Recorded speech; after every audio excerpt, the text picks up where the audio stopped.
Para a gente poder falar sobre esse assunto, eu recebo aqui hoje a bióloga, neurocientista e criadora da Revolução da Empatia, Tati Fukamatsu. Seja bem-vinda, Tati. Obrigada, boa noite para todo mundo. Recebo também o mestre em meditação, o monge Satyanata. Seja bem-vindo. Boa noite, muito feliz de estar aqui com vocês. E o executivo em educação e autor do livro Empatia, Pessoas Empáticas Serão os Líderes do Futuro, Jaime Ribeiro. Tudo bem, Jaime? Seja bem-vindo. Tudo bem, boa noite. É uma alegria enorme estar aqui hoje à noite com vocês. Bom, então eu começo perguntando o que é a empatia. A empatia é a capacidade de se colocar no lugar do outro, sentir o que o outro sente e, obviamente, agir partindo dessa perspectiva. Em especial porque a gente acha que se colocar no lugar do outro é só ter ideia de como a outra pessoa se sente, ou se sentir, ter compaixão, ou ter dó, ou ter até simpatia pela dor, por qualquer outra perspectiva do outro. Mas a empatia, eu costumo até dizer que a empatia é um verbo, né?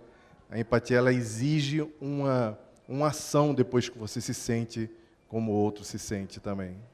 Então, nesse momento, como desenvolver a empatia? A gente vive um momento mais narcísico e menos empático hoje em dia, na avaliação de vocês? Quando você fala em escuta, quando você fala em ouvir o outro, não tem como você fazer isso julgando. E esse é o maior problema que vem acontecendo, porque toda vez que você olha para o outro que tem alguma diferença em relação a você, você já submete essa pessoa ao seu julgamento. Quando você julga, você já está sendo violento de alguma forma, porque você se sente ameaçado, você não compreende por que o outro pensa diferente de você e cria polarização. Por exemplo, você está no grupo familiar. Lá dentro do grupo familiar, no ano passado foi bem difícil, teve muitas amizades que foram desfeitas. Meu melhor amigo, ele tem um posicionamento bem diferente do meu, político, e eu fiquei pensando, que momento nós vamos perder a nossa amizade? Porque estava um pouco difícil a gente conversar, e a gente conseguiu passar por tudo isso da melhor forma possível, mesmo tendo opiniões antagônicas, porque a gente não se julgou, porque nós conseguimos separar uma coisa da outra. E não precisa amar ninguém para você fazer isso. Tem gente que fala, é muito fácil você fazer isso com a sua esposa, com a sua mãe, com o seu pai, com o seu irmão. Pelo contrário, as amizades acabaram por conta da política, porque as pessoas não conseguiram tolerar a diferença. E esse é o grande problema que a empatia resolve, que a gente se esvazia para a gente olhar o outro como nosso semelhante. E entendendo o outro como nosso semelhante, fica muito mais fácil você saber que ele tem um porquê de pensar e de compreender as coisas naquela perspectiva. Quando a gente fala de política, um líder político precisa ser necessariamente empático? Essa é uma discussão profunda que tem mexido com a comunidade científica, inclusive, porque há quem acredite, eu falo sobre isso, inclusive, no livro, de que a empatia atrapalha a política. E eu fico pensando, eu estudei bastante sobre isso para compreender a perspectiva, inclusive, desse respeitado cientista, para chegar à conclusão, para chegar às minhas próprias conclusões, para ele ter um ponto, funciona. Mas quando eles defendem que um político que é empático, ele pode ter ele pode usar o viés de confirmação, ele pode ter simpatia por um determinado grupo e, com isso, prejudicar o coletivo. Quando eu faço uma análise mais profunda em qualquer âmbito da relação humana, seja da relação de casal, seja da relação institucional dentro das organizações ou até dentro das instituições religiosas propriamente dita, eu não consigo enxergar como entender a perspectiva do outro, fazer uma escuta mais inteligente e tomar decisões baseadas na perspectiva humana possa prejudicar de alguma forma. Eles defendem que, assim como na perspectiva religiosa, você tende a ser mais empático com grupos mais familiares.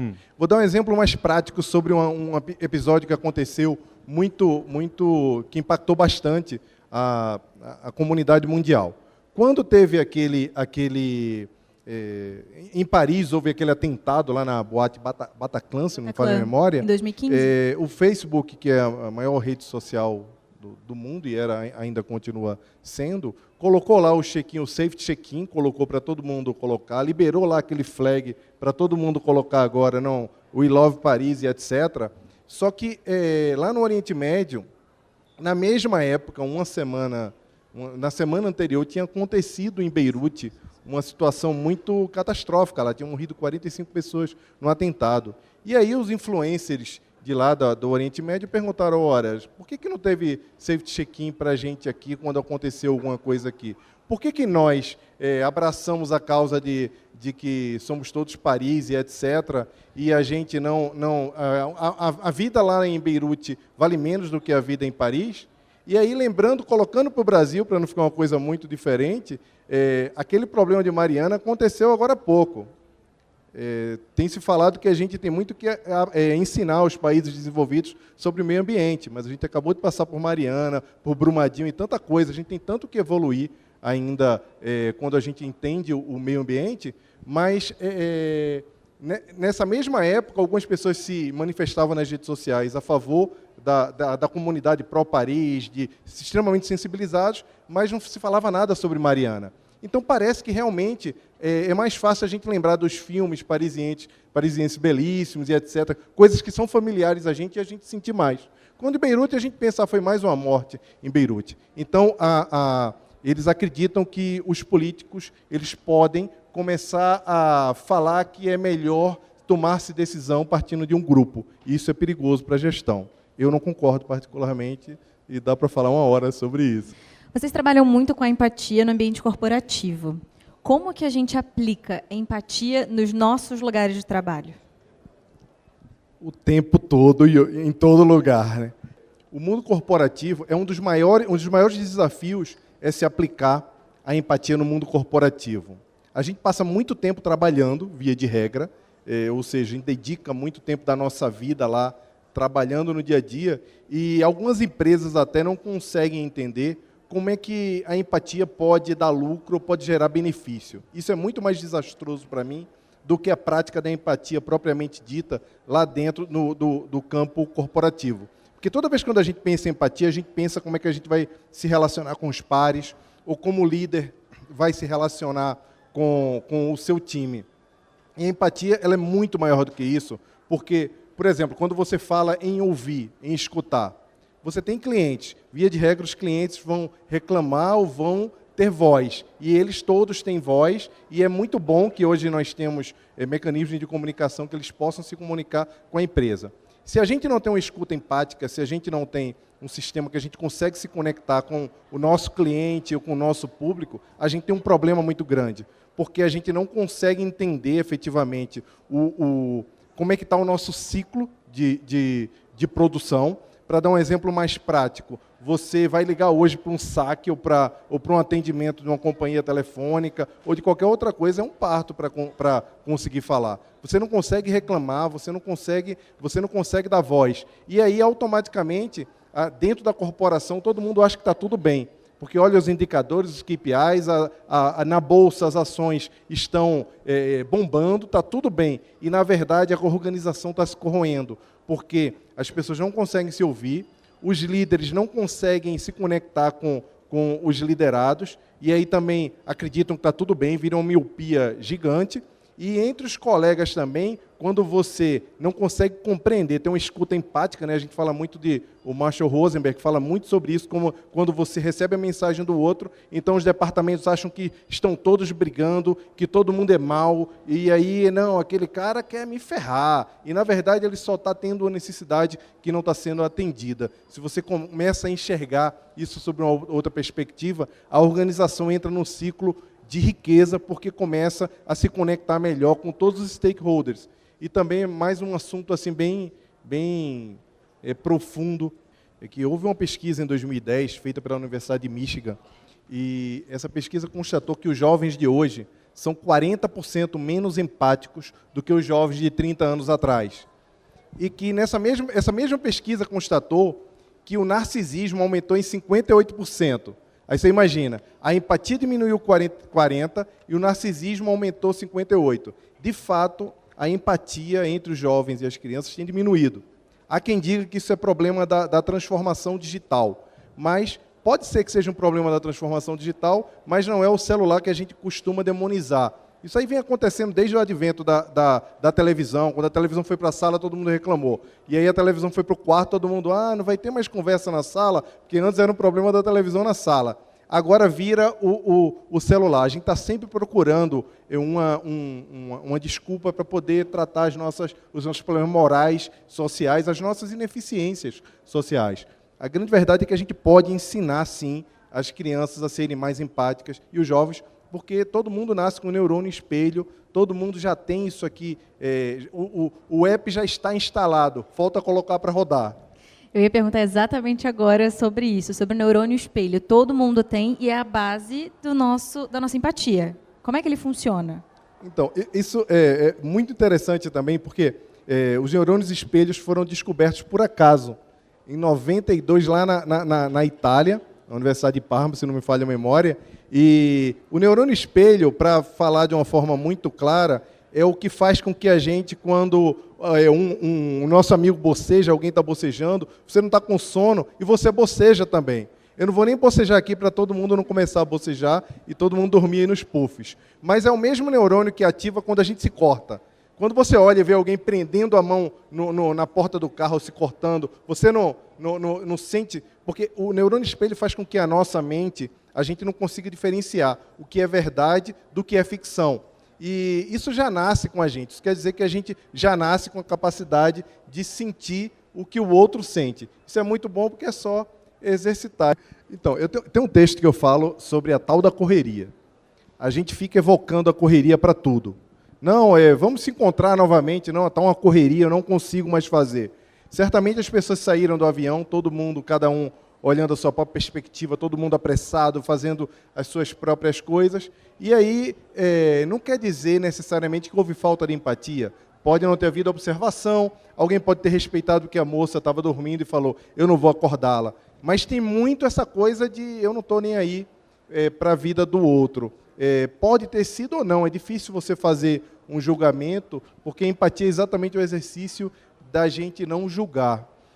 Mas sobre as diferenças, você respeitar como o outro pensa diferente, sim, é um exercício empático, porque hoje, para a gente se tornar inimigo, para brigar com as pessoas, antigamente você tinha que fazer um mal ao outro. Hoje em dia, basta você não concordar com alguém e começa a dar treta. A gente está falando tudo aqui sobre empatia, sobre como pensa no neurônio espelho, pensa como é bonito o mundo de ser empático, mas o exercício do dia a dia é muito difícil. A gente lidar com as pessoas pisando no nosso pé, deixando a gente perder o avião ou o ponto do ônibus que passa direto, a gente lidar com um colega de trabalho que quer passar a gente para trás, e aí a gente acredita nisso e não tenta entender quais que são os porquês daquelas situações. Então, viver no mundo das diferenças é muito difícil, ainda mais um mundo em transformação. O Brasil, ele é o segundo colocado no ranking de países mais violentos na internet. Então, isso reflete um pouco a nossa violência, também a violência no qual nós lidamos no dia a dia na vida social. Então, se a gente já consegue compreender o outro, se a gente já consegue entender que o outro é diferente, eu acho que sim, está praticando a empatia e está indo muito bem, nota 10. Recentemente saiu uma reportagem falando sobre o deepfake, não sei se vocês viram isso. Deepfake é uma ferramenta que está sendo desenvolvida da inteligência artificial que vai simular, por meio de... pega as fotos das pessoas, em resumo, e faz vídeos, e você parece que é a pessoa mesmo que está falando. Por exemplo, pegar a minha imagem agora e colocar outras palavras, simular a minha voz e colocar outras palavras. Ou seja, a ciência está bem preocupada com isso, porque daqui a pouco todas as mídias vão ficar bem comprometidas, porque você não vai saber mais o que é verdade ou não. Ou seja, a verdade não vai importar mais, porque ninguém sabe o que é verdade ou é mentira. Nesse caso, da empatia, da simpatia, dos sentimentos, das habilidades humanas, a gente vive e está passando por um risco muito parecido. Porque assim como o psicopata ele é capaz de mapear todos os sintomas para simular de que não é um psicopata, a gente pode viver agora uma onda de pessoas simulando habilidades humanas, simulando estarem letradas do ponto de vista emocional e social, e na verdade não é nada disso. A pessoa aprendeu o que é uma escuta empática, uma forma de se conectar com o outro, e tudo é uma simulação para poder isso atender aos seus desejos e aos seus planos. Isso é um problema para o nosso convívio social, mas a gente sabe também que a verdade ela sempre prevalece. Então, eu quis só colocar esse pouco de pimenta, que às vezes a pessoa é introspectiva e extremamente generosa, muito pelo contrário, às vezes o bem ele é muito silencioso e talvez esse seja um grande problema social, porque o mal ele se espalha muito rápido e a gente fala bastante, e o bem às vezes ele vai silenciosamente e consegue se espalhar de uma forma mais lenta. Porque às vezes a gente vai criticar, antes de criticar a gente tem que perguntar por quê? Isso vai ser útil efetivamente? Eu vou criticar, às vezes você está numa conversa, o Marshall Rosenberg fala muito isso na comunicação não violenta, que às vezes a crítica é uma forma da gente rebater uma história. A pessoa está te contando alguma coisa e a gente tem uma ansiedade quando a gente está ouvindo um problema de uma pessoa, de ou a gente critica, não é bem assim, ou a gente faz uma outra coisa muito comum, senta aqui que eu vou te contar o que eu estou passando também, que você vai entender. Aí fica competindo o problema. O cara vem te contar um problema e quer contar um problema maior para você se sentir melhor. Na verdade, a pessoa não está fazendo isso ele não está usando uma forma inapropriada. Ela só está querendo te consolar. E aí coloca um outro problema no teu colo. E isso vai criando, vai potencializando os problemas. E a crítica, é importante também a gente entender que nós não somos de vidro. E quando a gente tem o cuidado de colocar a crítica de uma forma bondosa, de uma forma construtiva, a gente não tem que ter medo de colocá-la. Mas também a gente precisa entender que a gente não é de vidro para receber e a gente vai ser criticado muito ainda na vida, tem que estar preparado para isso. Na sociedade em que a gente vive, que tem muitas emoções, sentimentos diferentes, como que a empatia pode ajudar nos aspectos psicológicos e emocionais? Bom, primeiro, a empatia já ajuda você a viver socialmente melhor. Então, quando você socialmente está vivendo melhor, psicologicamente, isso tem um impacto psicológico incrível na sua vida. Segundo, para praticar a empatia, você tem que não julgar. Mas boa parte do nosso sofrimento, da nossa confusão mental, vem do julgamento. A gente fica julgando o tempo todo. Nas minhas redes sociais, outro dia, eu fiz um desafio com meus amigos, lá que eu não chamo de seguidores, né, são amigos e colegas, para ficar 1 hora sem julgar ninguém.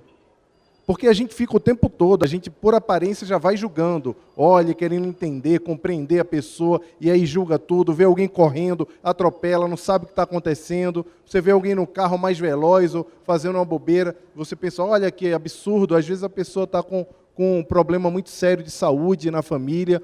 Então, eu acho que ser empático traz um nível de equilíbrio e de compreensão, principalmente quando você tenta compreender que o outro é seu semelhante, que tem uma perspectiva diferente da sua vida e pode ter passado por coisas que você nem imagina, e isso vai te trazer um equilíbrio psicológico. Existe a autoempatia? Durante muito tempo, a discussão sobre empatia, ela ficou no campo religioso, ou sociológico e etc. É muito bom que hoje os cientistas, o próprio Fórum Econômico Mundial acabou de colocar a colaboração e inteligência emocional como entre as 10 prioridades para ser bem-sucedido já a partir de 2020 e no futuro. Ou seja, a ciência está convergindo aí, a ciência social, com o que se falava antes, os filósofos e os religiosos e etc. Mas a gente confunde um pouco a questão da empatia com o altruísmo. O altruísmo, que é a caridade, que é fazer o bem, que é semear essas sementes no mundo, é diferente da empatia, que é a capacidade de se colocar no lugar do outro e agir. Você pode não estar sendo empático, mas necessariamente não exercer o altruísmo, porque está tudo bem. Você está exercendo a empatia num cenário que está tudo bem. Não há uma mistura entre uma coisa e outra. Mas, obviamente, para você ser altruísta, você tem que ser empático, a não ser aquela história que a gente estava falando do pseudo-altruísmo. Eu falo sobre isso no livro, quando tem um capítulo que é a religiosidade e a empatia, e falo também sobre um grupo de uma ONG, no qual os dirigentes chamavam as pessoas para participar de visitas ao Hospital do Câncer e falava assim, venham participar porque vocês vão sair melhor do que vocês entraram. Era como se fosse um zoológico da miséria, ou seja, vá lá ver como as pessoas estão sofrendo e saia de lá achando que sua vida está maravilhosa. E não é para isso. é para realmente você ajudar a aliviar a dor do outro e não você fazer, como foi a história da dó do cachorrinho, você vê alguma coisa pior do que o que você está passando e aquilo servir como se fosse um energético, uma lata de energético que você toma para continuar o resto do dia. E não é assim. A empatia é outra coisa, é leveza, é você compreender como o outro está se sentindo. E o altruísmo é você fazer o bem genuinamente, aquele bem que você não se importa em ter nenhuma reciprocidade. Vocês acreditam que existe menos empatia em grandes metrópoles como São Paulo, por exemplo, do que em outros lugares? Não, eu não acredito que isso esteja relacionado a cidade ser grande ou pequena. Obviamente, o estilo de vida ele tem uma correlação com isso, porque as pessoas estão naquilo que a gente estava falando de correria. As pessoas estão tão ocupadas que elas param de se preocupar, de olhar a perspectiva do outro, porque elas querem resolver os seus próprios problemas. Mas, quando você vai a Chicago, por exemplo, em Chicago você vê aquela loucura que é o centro de Chicago, é a bicicleta, é o metrô por cima, é o carro, tudo funcionando de uma forma extremamente harmônica, bem como em Amsterdão, você vê as coisas funcionando extremamente harmônicas, e são cidades assim extremamente populosas. Mas o que importa nessas cidades é que o cidadão aprendeu que ele precisa fazer a parte dele para que o todo funcione muito bem. Então, quando você vê que alguém não usa de um recurso que nós, infelizmente, utilizamos muito, que eu costumo dizer que o jeitinho brasileiro é a maior prova da falta de empatia do nosso povo, quando você não faz isso, quando você sabe que você tem um papel social, você não vai viver em cidades muito grandes e acreditar que falta empatia nessas cidades. Eu acho que é o papel de cada um, efetivamente, que precisa ser compreendido, e a cidade nada mais é do que o conjunto desses papéis. Jaime Ribeiro, autor do livro Empatia, Pessoas Empáticas Serão os Líderes do Futuro. Muito obrigada pela presença. É um prazer conversar com você. Obrigado, Gabi. Obrigado à CBN. Obrigado aos amigos também que aqui estão. O pessoal também que está assistindo na internet. A gente realmente acredita que a empatia vai mudar o mundo, e o que a gente pede é que vamos começar a espalhar mais empatia para que esse mundo se torne um lugar melhor. Depende muito da gente.